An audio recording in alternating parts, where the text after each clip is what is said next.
A brief account of what I did about the first man who was after me. At the edge of the meadow, I sensed all was not well at camp.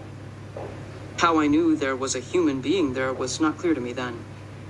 I can only say that after living so long with the birds and animals, the movement of a human is like the difference between the explosion of a cap pistol and a cannon.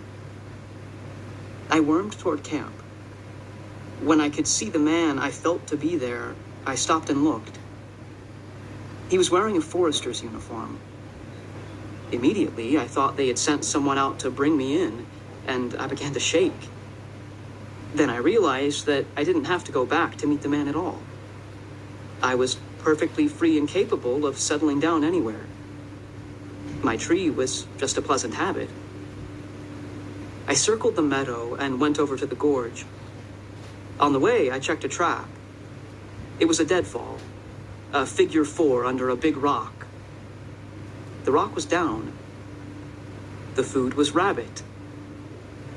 I picked a comfortable place just below the rim of the gorge where I could pop up every now and then and watch my tree. Here, I dressed down the rabbit and fed Frightful some of the more savory bites from a young falcon's point of view: the liver, the heart, the brain. She ate in gulps. As I watched her swallow, I sensed a great pleasure. It is hard to explain my feelings at that moment.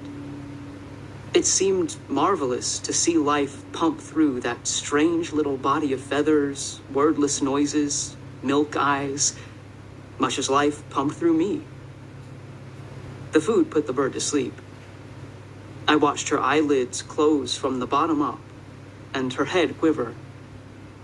The fuzzy body rocked, the tail spread to steady it, and the little duck hawk almost sighed as she sank into the leaves, sleeping. I had lots of time. I was going to wait for the man to leave. So I stared at my bird.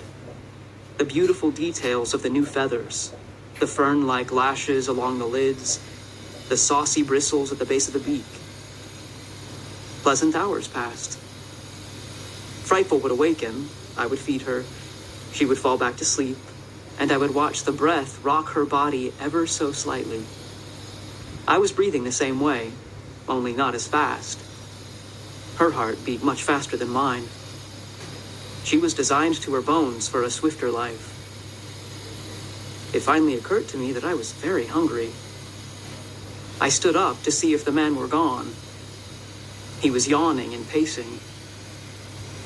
The sun was slanting on him now, and I could see him quite well. He was a fire warden. Of course, it has not rained, I told myself, for almost 3 weeks, and the fire planes have been circling the mountains and valleys, patrolling the mountains. Apparently, the smoke from my fire was spotted, and a man was sent to check it.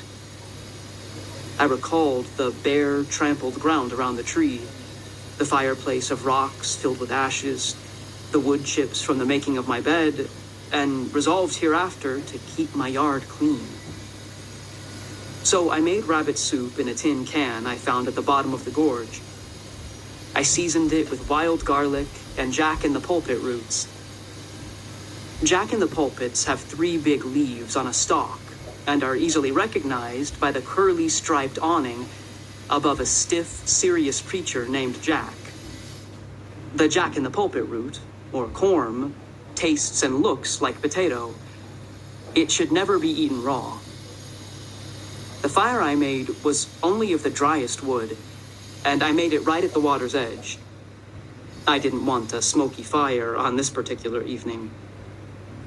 After supper, I made a bough bed and stretched out with Frightful beside me. Apparently, the more you stroke and handle a falcon, the easier they are to train.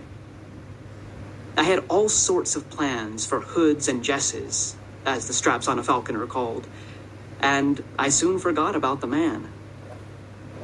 Stretched on the boughs, I listened to the wood peewees calling their haunting good nights until I fell sound asleep.